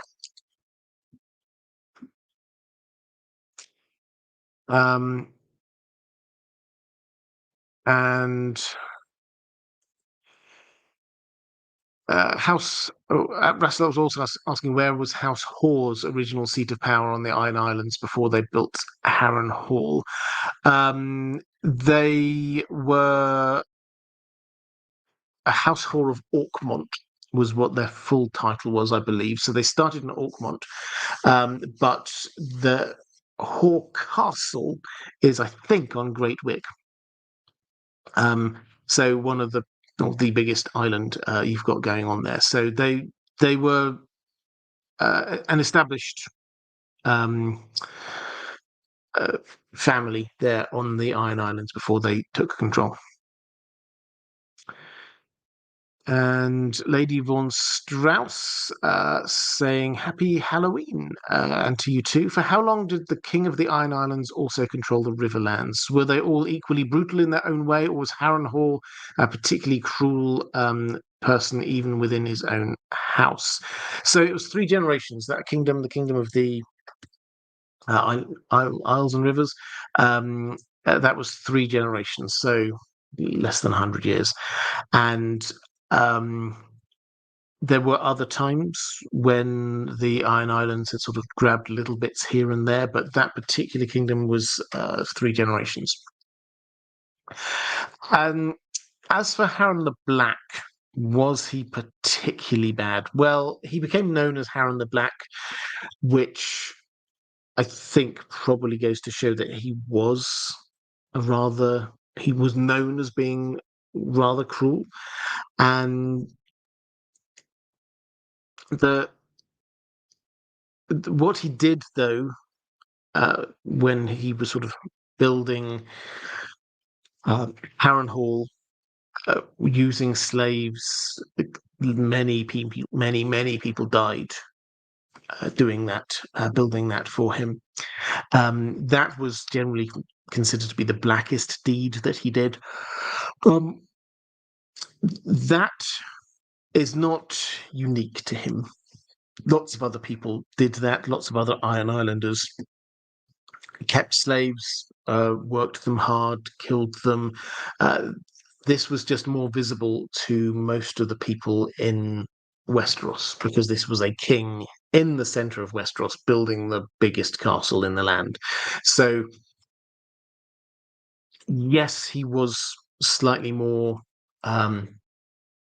extreme than many other Iron Islanders, but he was also a lot more visible in what he was doing. Willie Biggs 2000 saying, Westerosi, what is the Westerosi opinion of Targaryens before the conquest? Well, I don't think there was a single view.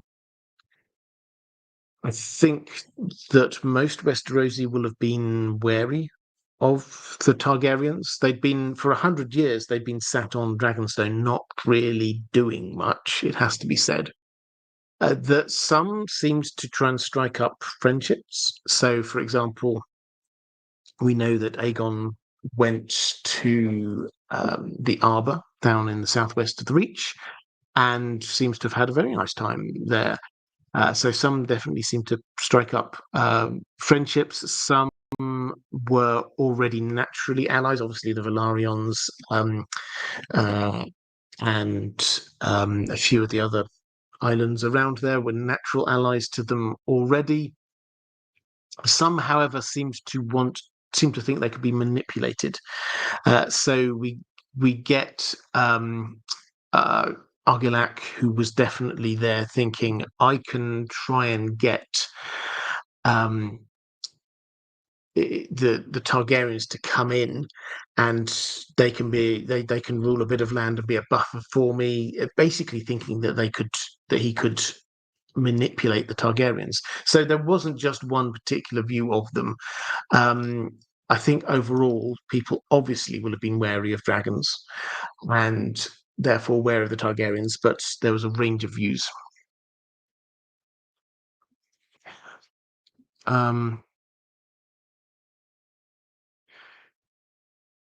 The Hermione, the island of Lonely Light is part of the Iron Islands and is the westernmost point of Westeros? Is there any known lore attached to the island? Rumors of seafarers venturing further west. I've talked about the people venturing further west, but in terms of the lore, um, it's not so much lore as we've already talked about the legends that they came from the west, not the east.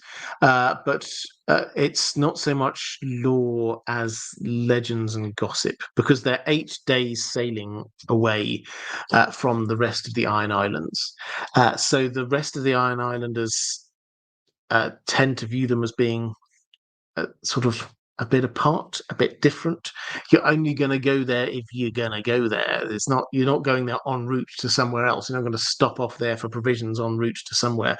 You're only going to be going to those 13 small islands if you want to go to those 13 small islands, which means that most Iron Islanders probably never did or ever really meet anyone from there. So the tales started to come. We know that these are particularly, even by Iron Island standards, these are very kind of rocky outcrops with lots of seals and not much chance for sort of growing things in any way, shape, or form. Not that the Iron Islanders particularly were into that. But then rumours were there that perhaps some of them were skin changers. Perhaps some of them were half sea, a seal, half human. These kinds of things again echo across to the First Men ideas. This idea of skin changes, very much a First Men kind of feel to it. But also mostly this is just those strange people over there who we don't really know much about. So lore, some, but more legends and tales. Levac saying, I think the red wines are the friends in the Reach. Aegon's familiarity with the Arbor could be a hint. So really interesting question. A completely digression away from the Iron Islands. I will do a video on that at some point. Who are the friends in the Reach? For those who don't know, that's all connected in with the Aegon the Sixth Vagon plot. Lady Vaughan-Strauss saying, could you please talk about the wonderfully creepy sea stone chair, its origin, uses through time, and connections to other similar objects? I think I've done that one already, actually. I connected that when I answered a question similar to that, and I knew I had another one. So I hope you'll forgive me for sort of saying, could you take the answer to the previous one as answering this rather than repeating the same things? You also asked what I'd recommend from the Well-Told Tale during the spookiest of seasons. So the Well-Told Tale, if you don't know, that's another channel I do. It's a bit of a passion project for me. I narrate what I consider to be the finest science fiction and fantasy stories ever. You can find I've got a channel. It's also a podcast. And I try and release a new short story or episode every week. As for spooky stuff, I don't think at the moment you can beat a bit of Edgar Allan Poe, can you? Do go and check that out. There's The Fall of the House of Usher is there. Do check out that one. I think I've also got The Telltale Heart on there. There's quite a few quite dark and disturbing things Edgar Allan Poe wrote. And if you ever fancy a complete digression, I often mention this because I can remember when I first discovered it. Go down a rabbit hole looking for the Poe toaster. That's somebody who toasted Poe on a regular basis over time. Who it might have been and why. It's just a little rabbit hole for you. Nothing to do with this, just a free little bit of fun. Oh, Legends of Sleepy Hollow. I did that one as well, Stephanie Frederick. Thank you. Yes, that might be quite fun. Commander Ray asking what some of my favourite aspects of the Ironborn are and the culture and how it relates to the islands and also the Lovecraftian influences and what role it might play in the story. Well, so what I love is the fact that this is a culture. George R. R. Martin is not just randomly created, oh, here's an interesting culture over here. He has tried to create cultures that clearly come from the climate, the geography that they're in, which is what makes them feel so real. So we have the Dothraki. Obviously, their culture is very horse-based because they exist in plains where horses are. Here, this is a very sea-based culture. It has to be a very sea-based culture, but also the kind of things that I find fascinating is which way round did the dynamic come for the Iron Islanders being the we do not sow kind of idea? We're just going to go and take other people's crops. Is that why they don't grow their own? Because that's the culture, or is it the fact that actually it's really hard to grow crops on the Iron Islands? It's not. It's not great soil. You can't perhaps really feed lots of people all the way through winter. It's quite harsh climate. Might that have pushed people to go and claim things from other places and then turn that into a virtue to say, okay, when some people criticize saying you didn't grow your own food, all you're doing is going off and taking stuff from other people, them actually wearing that as a badge of pride and saying, we do not sow. This is what we do. We're Iron Islanders. We take from other people. I think that's a fascinating idea, is that actually the push was not, first of all, these are bad people who want to go off and do this, but they were forced into this in some way by the climate. And then they tried to justify it to themselves. And then it became ingrained in the culture. And all of that was forgotten in the mists of time. That for me works really well. And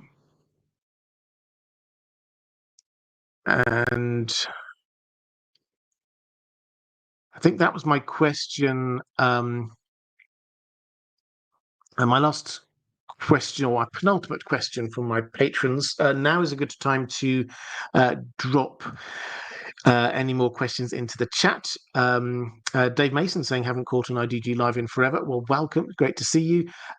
So I will try and pick up as much as I can in the chat. But Martin S saying, I was thinking of something about the last name Sedai in the Wheel of Time. It's kind of the same, but also the opposite of the last name Snow in Game of Thrones. I think you'll remember that Moiraine Damodred in Wheel of Time becomes Moiraine Sedai, just like Jon Stark becomes Jon Snow. What they have in common is that it is a last name that is a replacement for a family name, signifying a social position. The difference is that Sedai and Wheel of Time signifies a high status, whereas Snow a lower status. So another difference is that Aes Sedai is not so from birth, but a bastard is. Yeah, so I think it's definitely an interesting compare and contrast.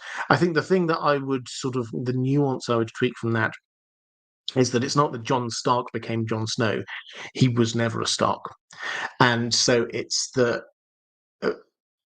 whereas calling him being Jon Snow or Ramsay Snow or whatever, we think of that as being a bastard name, a low social status name. That's because we read the story from the perspective of the 1%. That this is the high and mighty looking around. Well, they're not a proper lord or lady. They're just a bastard. But to most commoners, that actually was still a rank. It's showing of rank. Most people, they did not have the surnames. They were just like your job title or whatever it is, or where you came from. So it's only the lords and ladies, the bastard children of lords and ladies, that had that surname, Snow or Sand or Storm or whatever it was.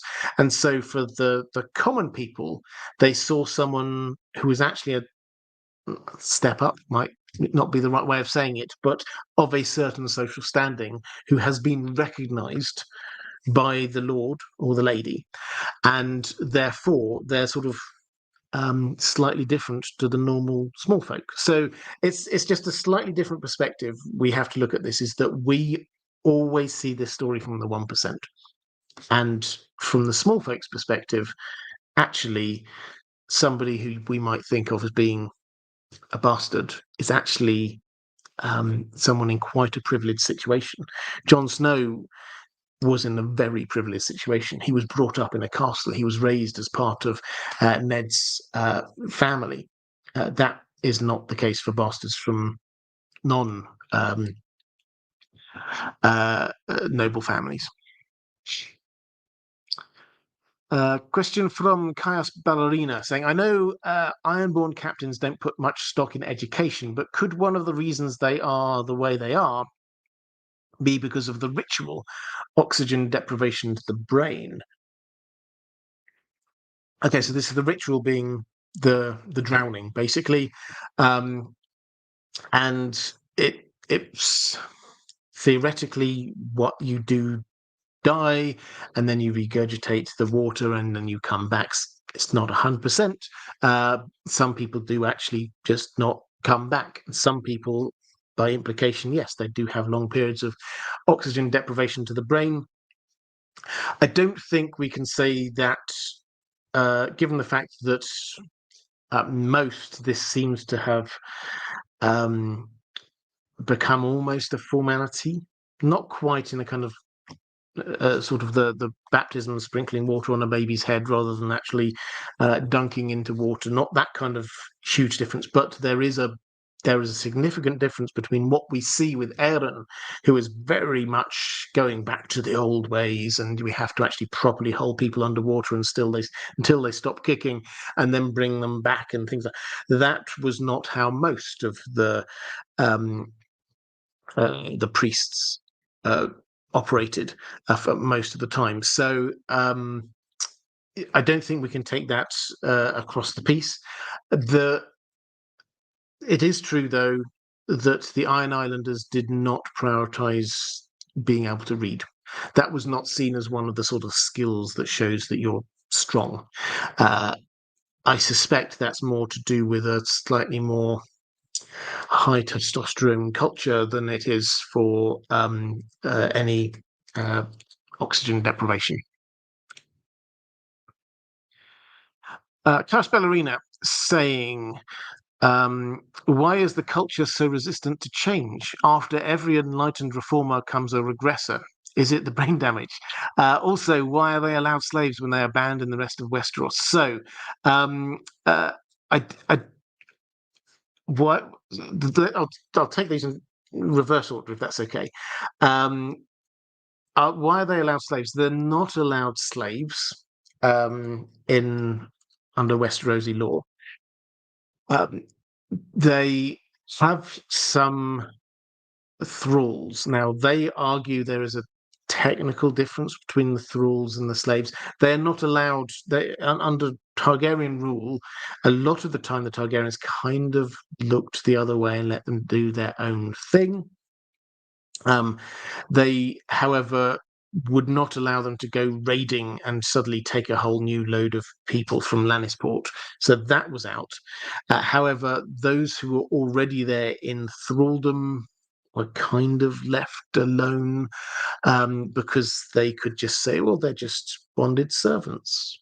It's this kind of playing with technicalities thing. And it was just easier for the Westerosis not to get that engaged with it. Then about the culture being resistant to change, after every enlightened reformer comes a regressor. I don't think that this is the as I said, for the reasons I've already mentioned. Most of the time, the sort of the dunking in water and bringing it back up again, it was not as bad as we see with Eren. In terms of the being resistant to change, I don't personally see it being any more or less resistant to change than, say, the North is, or those with the Faith of the Seven. What you have had, and this got changed, but what you did have was the septs were put in place, and there were pockets of change, not massively, but there were little bits, and then they got kicked out a bit later. So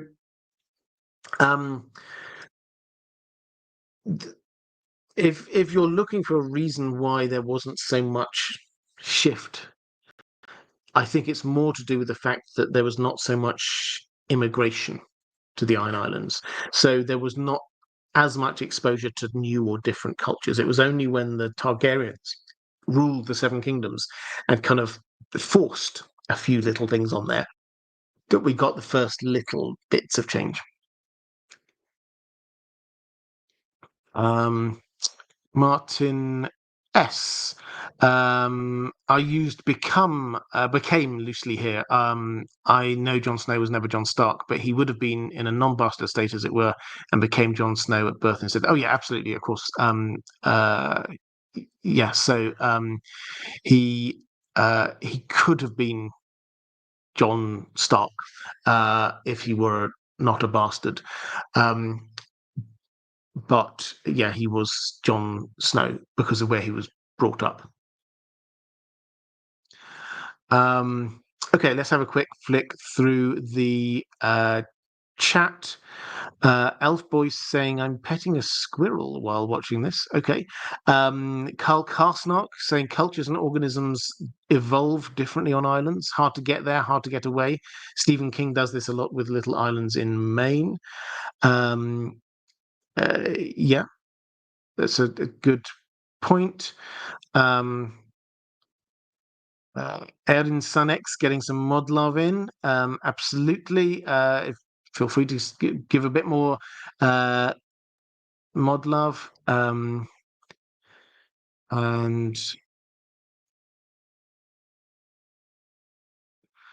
having a quick flick through any more in the chat. Okay, so I think with that,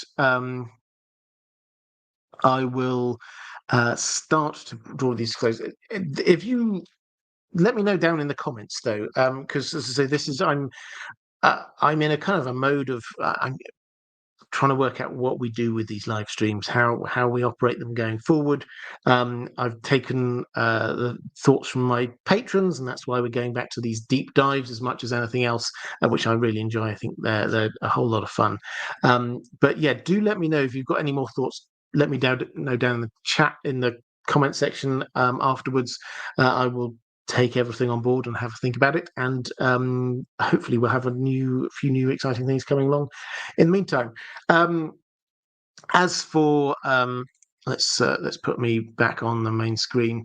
As for what's coming up on the main channel, we're going to be moving back to a rhythm of Monday will be Lord of the Rings videos, Friday will be a Song of Ice and Fire videos, and Wednesday, most Wednesdays, will be another video, which could be one of those two things, or it could be something completely different. So Wednesday will be a little bit random. Sometimes my kind of introduction to videos on different things that I quite like watching, and you might quite like watching, or even reading, and that gives me a chance to sort of branch out a little bit more. But also, we've got some Witcher stuff coming up soon, so keep an eye out for that. And I think that's it. So we'll be back here next week at the same time. Thank you, moderators. You are absolutely wonderful. Thank you, patrons, as always. If you are watching this back later, then there's somewhere around here will be a link to more of these live streams, and appearing somewhere around here is a link to my Patreon if you would like to support this channel. Thank you so much. Take care, everyone, and I will see you soon.